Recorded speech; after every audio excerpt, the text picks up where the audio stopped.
much, Mr. Mayor. Good morning, everyone, and especially veterans. By the way, Mr. Mayor, don't worry, I won't go over 45 minutes. Each one of us that wears or has worn the uniform of our nation has at one time or another, whether at a MEPS, part of a larger, more choreographed event, or in my case, in my recruiter's office, each one of us has raised our right hand and repeated after the presiding officer, "I do hereby solemnly swear that I will support and defend the Constitution of the United States against all enemies, foreign and domestic. So help me God." Each one of us that made that promise signed a blank check. We wrote a blank check to the United States of America, saying that we would lay down our lives, if necessary, in the defense of the Republic. For me, that was December 11th, 1978, and then I was off to Aviation Officer Candidate School the next month. Now, I am not a combat veteran. I did, however, stand the watch. As was in my bio, that included being in the North Arabian Sea when the American embassy hostages were being held in Tehran in 1980. I was also on the duty aircraft carrier in the Mediterranean Sea when the U.S. Marines were blown up in Beirut, Lebanon in October 1983. And I was the on-watch tactical action officer as we were transiting just past the Yellow Sea and stopped in place when Chinese tanks rolled across Tiananmen Square in June 1989. I'm proud of my service. I'm proud, too, as well, that our son, Martin, is now continuing in my naval footsteps as he serves aboard the USNS Herschel Woody Williams as an undesignated airman in E3. God bless him. He's schlepping wheel chocks and tie-down chains across the aircraft flight deck as he stands his watch. Well, I am now more formally retired. And as part of that retirement, as you heard, I narrate audiobooks. And as I've narrated those books, I've also had the privilege of reading the stories of well over 100 combat veterans. I want to introduce you to 3 of these heroes this morning. Interestingly, none of these 3 joined the service while America was at war. Yet each one of their blank checks had very significant amounts withdrawn. The first one is Mr. Ray Lambert. Ray was born in Clanton, Alabama, November 26, 1920. Yes, he'll be 99 years old in about 2 weeks. Still in the throes of the Depression, Ray joined the Army in early 1940 after telling the recruiting sergeant that he had been an assistant veterinarian when he graduated from high school. He was slated to be a medic. Hey, after all, the only real difference between men and animals is the size of the medication dosage, right?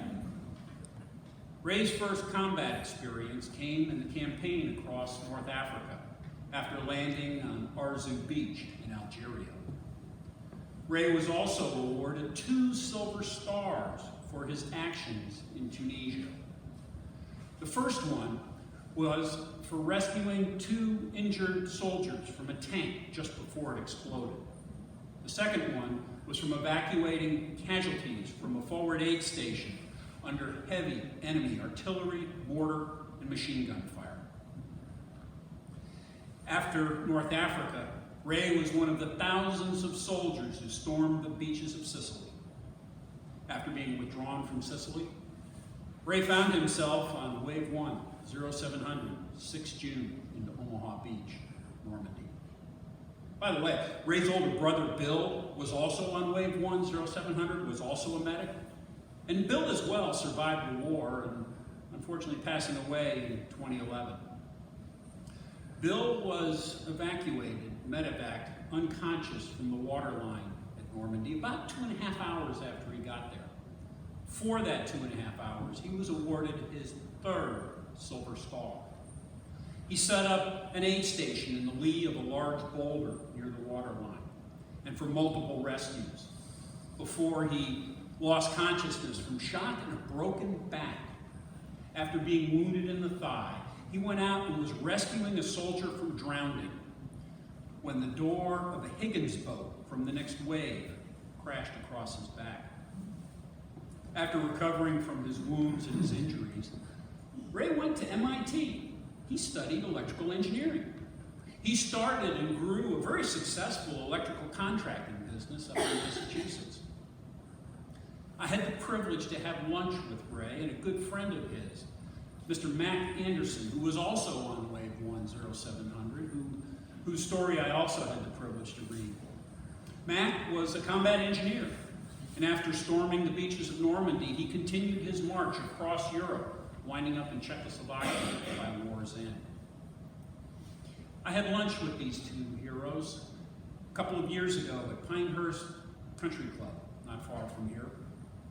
Both of them were in their mid-90s. Neither one of them had a walker, neither one of them had a cane.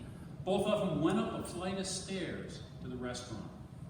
As we were sauntering towards the restaurant, Ray kind of leaned over to me and said, "Kevin, I'm sorry, I'm kind of moving a little bit slowly. I just had 6 inches of my small intestine taken out 2 weeks ago."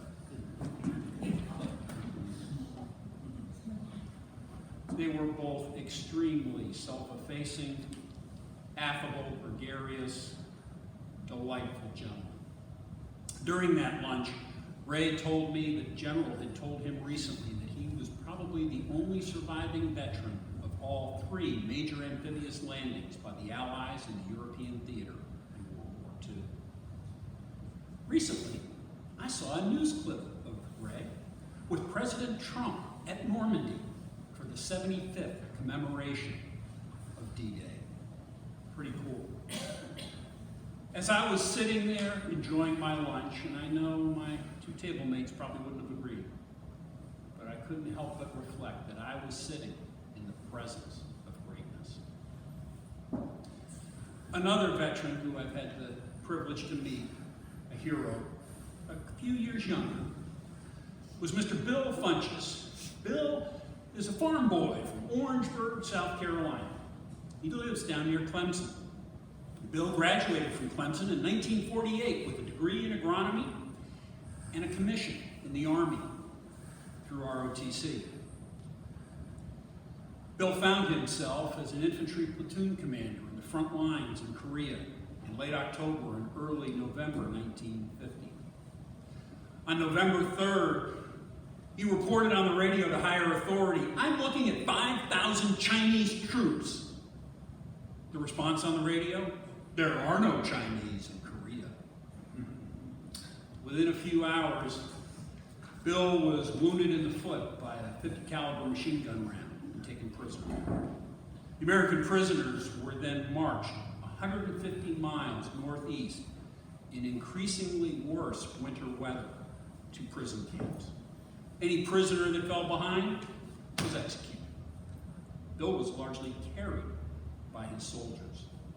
He then went on to survive over 3.5 years as a prisoner of the North Koreans and Chinese. While he was incarcerated, Bill had the privilege to meet another farm boy from Wichita, Kansas, Father Emil Capon, who was a Catholic Army chaplain captured in the same offensive. Now, Bill was not Catholic, but Bill and Father Capon became very close friends. They connected as farmers. In fact, they were the sardines next to each other to conserve body heat in the unheated buildings where it was commonly below 0 outside. I've had Marine friends tell me that there's hot, there's cold, and there's Korea. Father Capon died a prisoner of the Chinese in May of 1951. He has subsequently been awarded a Medal of Honor. His case for canonization and sainthood within the Catholic Church is well underway. As much of a miracle as it was for Bill to survive, he almost did not get released with the rest of the Allied prisoners. The Chinese had branded Bill a war criminal. because the Chinese attempted to blame a particular atrocity on American troops, and Bill stood up proudly, saying that no, he had witnessed North Korean troops committing that atrocity. Well, Bill was, in fact, released. He was released at gunpoint out of a truck at night and told to walk straight across the field in front of him. Don't waver. There's mines on both sides. After about 150 yards, he was met by an American Army captain and quickly escorted to a nearby ambulance. Although Bill lost his wife of almost 70 years, so about a year ago, he still very actively participates on Facebook, commonly posting reflections of his POW time based on the season of the year. As I've had the privilege of sharing some time with Bill, I truly have felt in the presence of greatness. One more gentleman I'd like to introduce you to that I met a little more recently is Bill Robinson. Bill lives a little south of Knoxville, Tennessee. He's from Rocky Mount, North Carolina, which is where he was born, and grew up near, what's the other one there? Rocky Mount, North Carolina. Roanoke Rapids, I'm sorry, that's where he was born, and Rocky Mount is where he grew up. He lost his mother as a young boy, and he had some other tough knocks before he voluntarily joined the Air Force in late 1961. He became a helicopter rescue crewman, a crew chief. He was deployed to Thailand in April of 1965. He was awarded a Silver Star for one of the rescues he participated in early in his tour. Then on September 20th of 1965, Bill was part of a 2-helo flight that went to rescue a downed F-105 pilot in North Vietnam. Bill's helo was shot down. And then Bill and the pararescue crewman with him, Neil Black, went on to become the 2 longest held enlisted prisoners of war in the United States military history. They spent 7.5 years as prisoners of the North Vietnamese, before returning home in Wave 1 of Operation Homecoming in February 1973. Also, Bill and Neil are the first 2 enlisted recipients of the Air Force Cross. I've had Bill over to speak here in North Carolina a couple of times. I will say he has become a friend. Earlier this year, I had him join me down in Pensacola, Florida for my son's graduation from Naval Air Crew Candidate School. The next day, Bill spoke to over 200 young enlisted and butter bar ensigns and Marine second lieutenants beginning their aviation career. Bill held them for over an hour at rapt attention after lunch on a Friday afternoon, telling the story. As I was sitting there in that auditorium, I knew I was in the presence of greatness. Now, few stories are truly like Ray Lambert's, Bill Funchess's, or Bill Robinson's. Each one of us has a unique story, and none of us knew how that scenario was going to play out when we raised our right hand.